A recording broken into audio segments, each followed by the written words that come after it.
नमस्कार, मैं अशोक व्यास हूँ और मैं अकेला जब आपसे बात कर रहा हूँ, तो उसमें भी मुझे आनंद इस बात का है कि आप मेरे साथ हैं और ये आश्वस्ति कि आप मेरे साथ हैं, मैंने अनुमान से और कल्पना से लगा ली अपने साथ। लेकिन जब आप रंगमंच पे होते हैं, तो आपको दर्शक सामने दिख रहे होते हैं। रंगमंच एक ऐसी विधा है, जो जुड़ती भी है, जोड़ती भी है, विचार भी लाती है, भावनाएँ भी लाती है, संवेदना भी लाती है और बहुत सारी कलाओं को एक साथ अभिव्यक्त होने का एक स्थल प्रदान करती है। प्रयोग जो रंगमंच के करने वाले हैं, वो यदि अपनी नाट्य संस्था का नाम ही प्रयोग रख दें, तो फिर आपको समझ में आता है कि वो सचमुच प्रयोग करना चाहते हैं कला के साथ। और जब ये प्रयोग आत्मा का स्पर्श करता है, तब ऐसा होता है कि 50 बरस तक वो जागृत रहे और पीढ़ी दर पीढ़ी भी चलने वाली बात ये प्रयोग नाट्य संस्था के साथ जो है, उस बागडोर को लेकर आगे चलने वाले अमीय मेहता अपने प्रयोग थिएटर के 50 वर्षों की यात्रा में क्या करने वाले हैं, उनसे जानेंगे। सबसे पहले करते हैं स्वागत अमीय मेहता का। नमस्ते अमीय जी। नमस्कार अशोक जी, बहुत-बहुत धन्यवाद। तो अमीय, आप अपने आप को एक्टर अधिक मानते हैं कि निर्देशक अधिक मानते हैं? मैं इन दोनों से परे अपने आप को एक लेखक समझता हूँ अशोक जी, अगर मैं उसके प्रति अगर अपना ध्यान दे सकूँ पूर्णतः, जो मैं शायद इतना दे नहीं पाता, पर आपका प्रश्न बहुत अच्छा है। मैं दोनों विधाओं को बहुत अच्छे से मैं आनंद महसूस करता हूँ, कलाकार और निर्देशक, पर अभी पिछले कुछ या कई वर्षों से ध्यान निर्देशन पर ज़्यादा केंद्रित है। ये लेकिन जब आपने कहा कि लेखन में रुचि है, तो आपने क्या लिखा था और क्या आप लिखना चाहते हैं? मैंने कुछ छोटे नाटिकाएँ लिखी हैं, जिनका हमने मंचन भी किया है। उसके अलावा कुछ शॉर्ट स्टोरीज़, पोएट्री भी करी है काफ़ी, पर जैसा मैंने कहा उसमें मैं निरंतर सक्रिय नहीं रह पाया हूँ, जिसका मुझे हमेशा मलाल रहता है। तो मलाल से बाहर आपको लेके गुलाल की तरफ ले जाते हैं। गुलाल का मतलब है कि आनंद की बात, आनंद की जो उछाल है, उसका अवसर जब प्रयोग के 50 बरस पूरे होने पर आ रहा है, तो आप उसको बड़ी धूमधाम से मना रहे हैं और धुरंधर के धुरंधर पिताजी जो हैं, वो भी इस लास्ट ओवर नाटक में हैं और दूसरे हैं, वो भी अनंत हैं। उनका नाम पूरा नाम क्या महादेवन, है? महादेवन अनंत जी हैं, महादेवन। अनंत महादेवन जी हैं। और उसके साथ-साथ अपने लौकिक कह दो या मतलब स्थानीय कलाकारों के साथ लेकर आप नौटंकी के ज़िंदा होने की घोषणा, ज़िंदा रहने की घोषणा आला अवसर में करने वाले हैं। तो उस तरफ हम जाएँगे, पर आपने ये कैसे विचार किया कि दिग्गज कलाकारों को लाकर आप ये प्रयोग का 50वाँ बरस मनाएँ? जी, ये 50वाँ बरस मनाने की बल्कि हम इस तरीके से उद्घोषणा की है कि शुरुआत भर है। जैसा कि अंग्रेज़ी में कहते हैं किक ऑफ इवेंट, और ये हमारे निरंतर प्रयास रहेगा कि बाकी बचे वर्ष में हम और भी कई चीज़ें करते रहें। तो हम चाहते थे कि उद्घोषणा और किक ऑफ को एक डंके के साथ किया जाए, और इससे बेहतर कुछ नहीं हमें लग रहा था कि राकेश बेदी जी, जो कि अभी आजकल बहुत चर्चित हैं, उनका नाटक फाइनल ओवर, जो क्रिकेट में इंडो-पाक क्रिकेट राइवलरी के ऊपर बहुत ही अच्छा हास्य नाटक है, और फिर एक हमारा नाटक के साथ शुरुआत की जाए। अब हम बात करते हैं नाटक के हमारे जीवन में महत्व की। तो पहले आप अपने जीवन की यात्रा में जब आप बच्चे थे और आप देखते थे, आपके पिताजी नाटक करते भी थे, निर्देशन भी करते थे, आपकी माताजी भी अभिनय करती थीं। तो क्या आपको लगता था वो मेकअप करते हुए उनको देखना या स्टेज की विंग्स से अपने माता-पिता को कुछ-कुछ करते हुए देखना, क्या यादें हैं उस समय की? बहुत सारी यादें हैं, उसमें एक प्रकार से पूर्णतः परिवेश नाटक का ही था।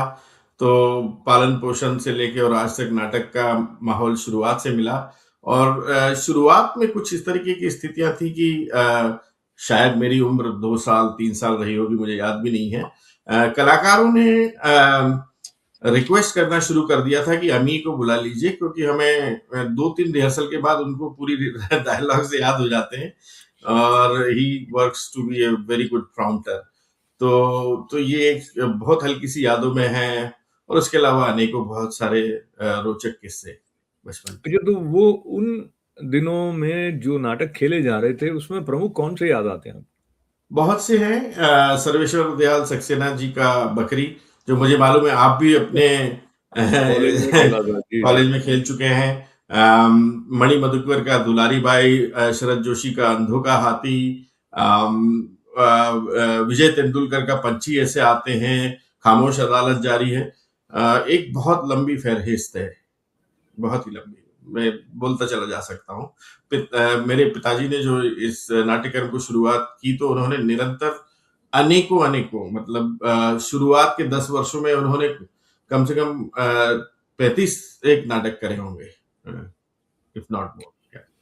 जो निर्देशक के रूप में आप जानते हैं, फिल्मों के निर्देशक, फिर ये टेलीविजन सीरियल्स के निर्देशक, थिएटर के निर्देशक, ये सभी एक सूत्र में ही कार्य करते लगते हैं आपको, या आपको लगता है विधा और जो जैसे मंच है तो वो अलग तरह की डिटेलिंग की मांग करता है?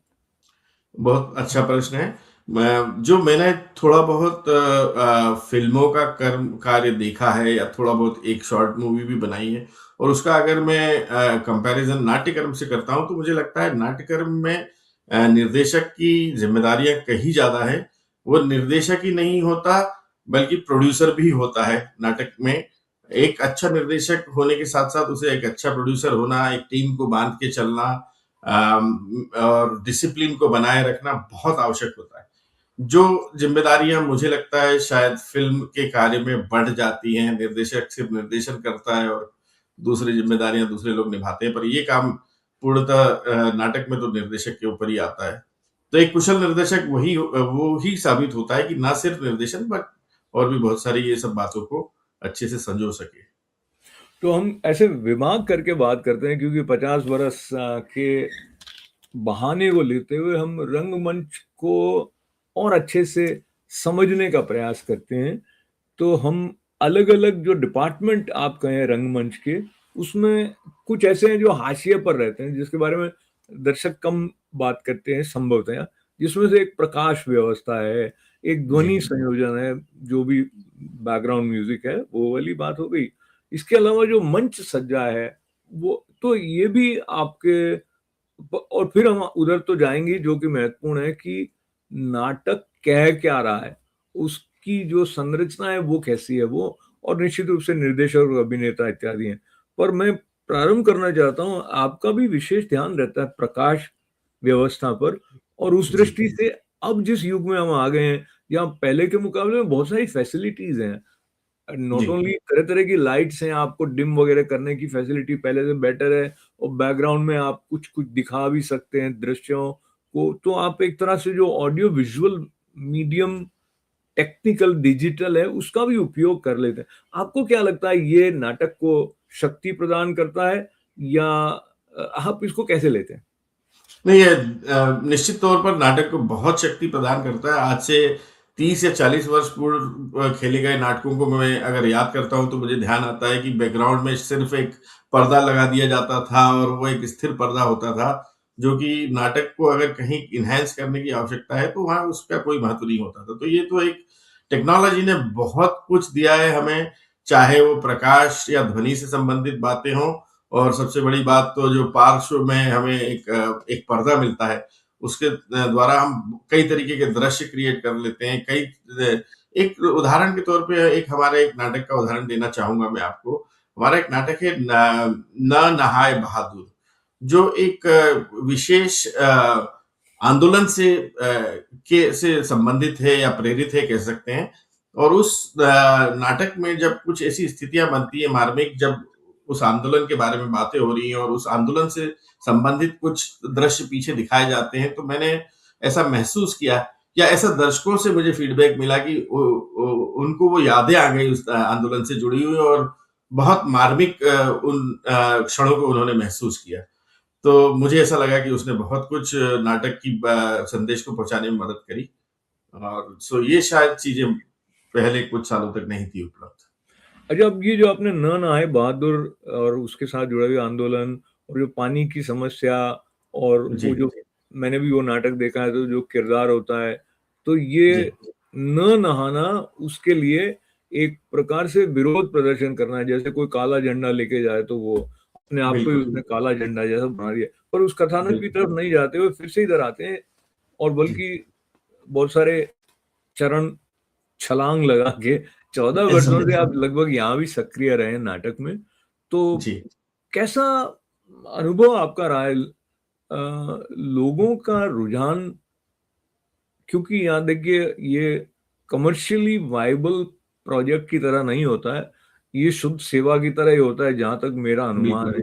और आप भी एक बिल्कुल। कंप्यूटर प्रोफ़ेशन में हैं, आपका अपना व्यवसाय है और आप इसको उस तरह से कर रहे हैं कि एक प्रेम का भाव है। जैसे कोई निरंतर लव लेटर लिख रहा हो कि मेरे को रंगमंच पे जाना है। तो बाकी के जी। लोगों में भी इस तरह का प्रेम देखा है आपने रंगमंच के प्रति? जी, रंगमंच के प्रति एक तो 2 तरीके की बातें करना चाहूँगा। एक तो रंगमंच जो देखने आ रहे हैं उनके बारे में और जो साथ में जुड़ रहे हैं और कर रहे हैं उनके बारे में। तो पहली बात तो जो देखने आ रहे हैं शुरू में बहुत चुनौतियाँ थी। हमें बताना पड़ रहा था कि हम भी नाटक के क्षेत्र में कूदे हैं और हम कर सकते हैं कुछ। साल, 2 साल, 3 साल बीते, लोगों ने धीरे-धीरे विश्वास अपना बढ़ाना शुरू किया और आज 14 वर्ष निरंतर नाट्य कर्म करने के बाद अमेरिका में ये स्थिति है कि हम अब जब अनाउंस करते हैं तो दर्शक हम पे भरोसा करते हैं कि कुछ अच्छा ही ला रहे होंगे और इसलिए अब उनको हमें इकट्ठा करने में तकलीफ नहीं होती। एक तो ये दर्शकों के दृष्टिकोण से, लेकिन कलाकारों के दृष्टिकोण से जो आप कह रहे हैं बिल्कुल सही बात है। ये एक स्वांतः सुखाय कह लीजिए वाली बात है। इसमें कोई प्रोफेशनलिज्म के तौर पे इसको नहीं किया जा सकता। पर ये ज़रूर है कि जो नाटक देखिए, में और सॉरी, आप कुछ नहीं कहना आपने कहा चाहेंगे? नहीं किया जा सकता, कहना उचित नहीं होगा, करने वाले कर हाँ, भी रहे हैं, लेकिन फिर भी करेक्ट, बहुत अधिक मुश्किल है, हालाँकि भारत में भी मुश्किल होगा, अधिकतर लोग बिल्कुल। उस पर निर्भर तो नहीं रह सकते, बल्कि जो आपके कार्यक्रम में, जो कि विशेष रूप से 50वें बरस मनाने की दृष्टि से आप कर रहे हैं, तो इसमें भी दर्शक जो हैं वो राकेश बेदी और अनंत महादेवन को फ़िल्मों के द्वारा जानते हैं। वो अगर सिर्फ़ जी, स्टेज पे होते तो उनकी इतनी पहचान नहीं होती और वो इतने लोगों को खींच नहीं पाते थे। तो इसलिए ये बात आपकी सही भी है, बिल्कुल ठीक है। सिर्फ़ स्टेज के बेस पे नहीं चल सकते हैं। जी। बिल्कुल, एक बस जोड़ना चाहूँगा, ये शायद भाषा से भी संबंधित हो सकती है बात कि हिंदी में शायद ये ज़्यादा अनुकूल है। अन्यथा अगर आप मराठी, गुजराती और बंगाली देखें तो उसमें प्रोफ़ेशनली भी कर रहे हैं लोग।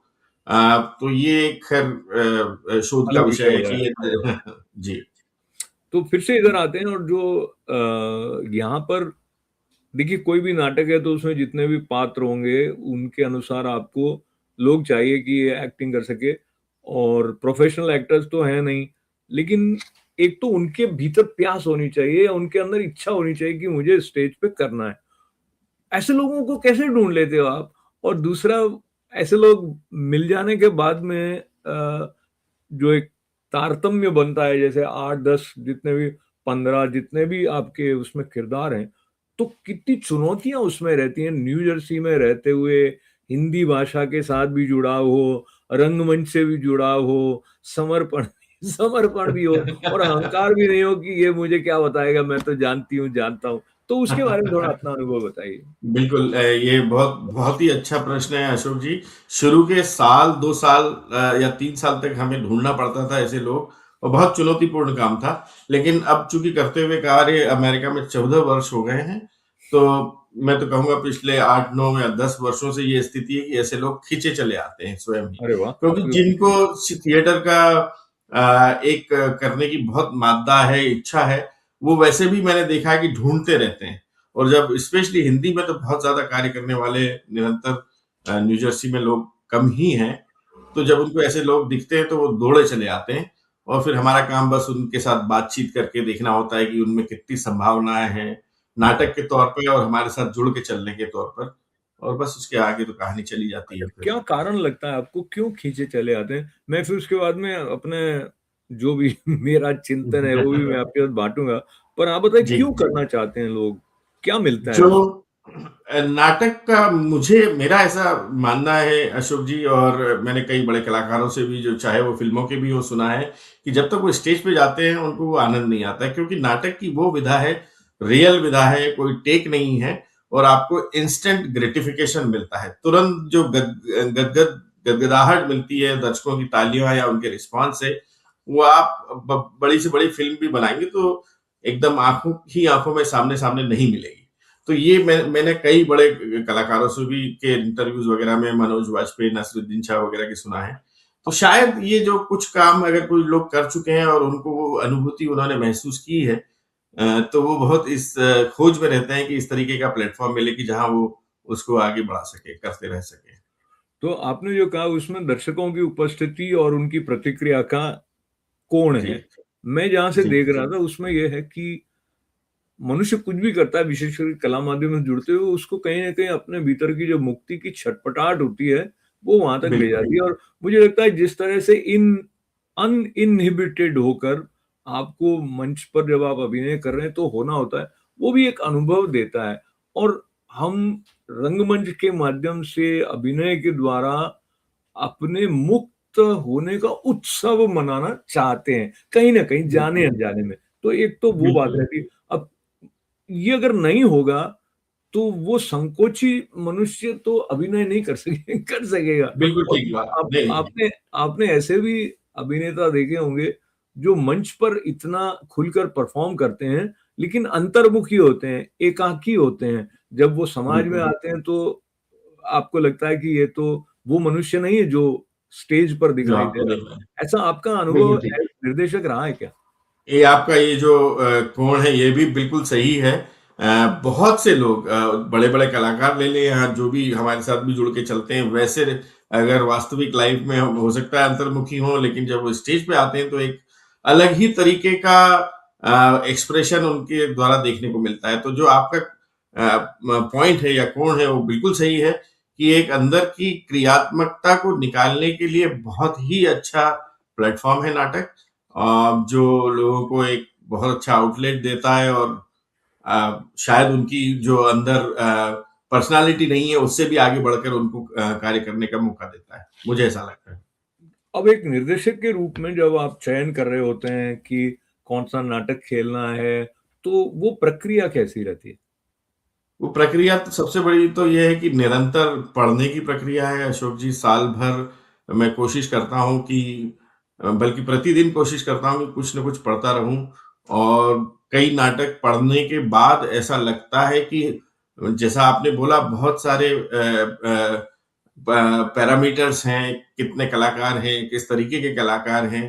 तो अगर मैं नाटक पढ़ रहा हूँ और इन सब के अलावा हमें हमारा प्रयास ये रहता है कि एक स्वस्थ मनोरंजन, पारिवारिक मनोरंजन हो और इन सब में भी एक इम्पोर्टेंट बात कि मनोरंजन हो।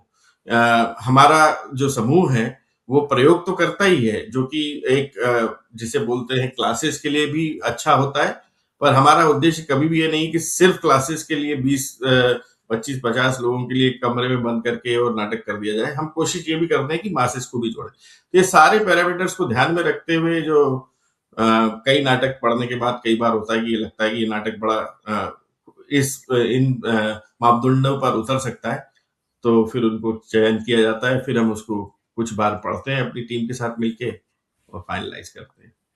तो अभी आपने जो ये नाटक आला अवसर लिया है, जी, इसके बारे में कुछ बताएँ। और इसके बैनर पे आपने लिखा है नौटंकी ज़िंदा है, इससे मैं अनुमान हुँ, लगा सकता हूँ। और थोड़ा मुझे बिल्कुल। पता भी है कि ये एक जी, नौटंकी है, तो नौटंकी शैली करने की चुनौतियाँ और भी अलग होंगी। इसके बारे जी, में आला अवसर है क्या? और नौटंकी शैली जी। में नहीं होता, सीधी होता तो क्या अंतर रहता? जी, बिल्कुल। ये भी बहुत अच्छा प्रश्न है इस नाटक के संदर्भ में। ये नाटक श्री मुद्रा राक्षस जी ने एडॉप्ट किया है, रूपांतरित किया है भारतीय कंडीशंस के लिए। वैसे ओरिजिनली निकोलाई गोगोल जो रशियन राइटर हैं, उन्होंने करीब-करीब 200 साल पहले लिखा था नाटक, इंस्पेक्टर जनरल नाम से। तो काफ़ी प्रसिद्ध नाटक है। लेकिन इन्होंने जब मुद्रा राक्षस जी ने इसका रूपांतरण किया तो नौटंकी फॉर्मेट में किया। और मुद्रा राक्षस जी कुछ बहुत ही चंद गिने-चुने हिंदी लेखकों में से हैं जो नौटंकी विधा की बहुत अच्छी समझ या पकड़ रखते हैं और उसको लिख सके हैं। तो जब इस नाटक को पढ़ा तो ऐसा महसूस किया कि यहाँ हम स्पेशली वेस्टर्न वर्ल्ड में नौटंकी के बारे में सभी लोग जानते हैं। लेकिन किसी को ठीक से ये शायद जानकारी ना भी हो कि नौटंकी वास्तव में किस तरीके से खेली जाती है। उसमें क्या नुआंसेस हैं। डायलॉग डिलीवरी लिरिकल होती है, काफ़ी म्यूज़िक होता है। तो हमने सोचा कि क्यों ना इस तरीके के एक फ़ॉर्म को यहाँ के दर्शकों से इंट्रोड्यूस किया जाए। तो एक ये विचार नूतनता ख़ास है। इसमें जी, जी, एक नूतनता है इसमें और निश्चित जी, रूप से व्यंग्य भी है और पर जी। क्या आपको इसका कोई संवाद याद है आला अफ़सर का? आला अफ़सर का बिल्कुल याद है। अम एक धोबन है जिसने एक जैसा मैंने बताया नौटंकी में कई तरीके के छंद होते हैं, दोहा, बहरत, वील, चौबोला, कव्वाली। उसमें एक धोबन पर जो वहाँ नाटक में एक चेयरमैन है, वो कुछ अत्याचार किया, एक्सप्लॉइट किया, तो वो आके शिकायत करती है। मैं धोबन सरकार की, हरिजन मेरी जात, ढाता मुझ पर जुल्म है, चेयरमैन सरकार। तो इस तरीके की उसकी थोड़ी-सी संरचना रहती है डायलॉग्स की। तो उसके साथ नगाड़े या ढोलक या ये सब बजते होंगे जी, ऐसे? जी, जी, ढोलक है, नगाड़ी है और चूँकि मैंने ये भी ज़रूर क्लियर करना चाहूँगा कि पूर्णतः नौटंकी नहीं है। नौटंकी को हमने वीव किया है एक नाटक में, या मुद्रा राक्षस जी ने वीव किया है। तो एक बहुत खूबसूरत तरीके से नौटंकी का रिप्रेजेंटेशन है और साथ में नाटक भी बहुत अच्छा आगे चलता है, जैसा आपने बोला सटायर के रूप में। और ये जो आप दूसरा नाटक कर रहे हैं जिसको खेलने के लिए भारत से ये दिग्गज कलाकार आ रहे हैं, इसके बारे में थोड़ा जी। और बताएँ लास्ट ओवर आपने इसको देखा पड़ा होगा? जी, बिल्कुल देखा पड़ा है। ये एक बहुत ही रोचक हास्य नाटक है और भारत-पाकिस्तान की जो क्रिकेट की राइवलरी चला करती है, उसके ऊपर इसका मैं बहुत ज़्यादा बता के इसको नहीं खोलना चाहूँगा, बस थोड़ा-सा ज़रूर जानकारी देता हूँ कि इसमें 2 कलाकार हैं, राकेश बेदी और जो कि हिंदुस्तानी कैरेक्टर निभा रहे हैं और अनंत महादेवन पाकिस्तानी कैरेक्टर निभा रहे हैं। और वो दोनों मिलके एक लंदन में एक मैच हो रहा है, तो उसका टिकट किस तरीके से मिल सकता है, उसको लेके उनके कुछ संवाद है, फिर कुछ राइवलरी है और कुछ हास्य है और इसके आगे मैं आप चाहूँगा कि दर्शक आगे देखें। हाँ, आगे के लिए आप आइए और देखिए खुद और देखने के जी, लिए जो स्थान है वो है ब्रुक्स आर्ट सेंटर और जो जी, तारीख है वो मैच करती है 10 हैमिल्टन से 10 जुलाई है, जी, तो याद रखना आसान है, शुक्रवार के दिन 7 बजे ये जी, कार्यक्रम प्रारंभ होने वाला है। उसके लिए बहुत सारी मंगल कामनाएँ, शुभकामनाएँ आपके द्वारा जो 50 बरस प्रयोग के पूरे होने पर उत्सव रूप में इसको मनाया जा रहा है, वो भारतीयता के भाव को भी और एक प्रकार से शक्ति देने वाला है कि आप हिंदी भाषा, हिंदी रंगमंच को यहाँ पर जागृत रखें। चलते-चलते जब हम विराम की तरफ जा रहे हैं, तो मुझे एक तो ये आशा है कि आप बहुत जल्दी कुछ स्वयं लिखने लगोगे, लेकिन मुझे ऐसा जी, सौभाग्य हुआ कि मेरे द्वारा लिखे नाटकों का निर्देशन भी आपने किया। तो जी। चलते-चलते आप बताइए लेखक और निर्देशक के संबंध के बारे में बताइए।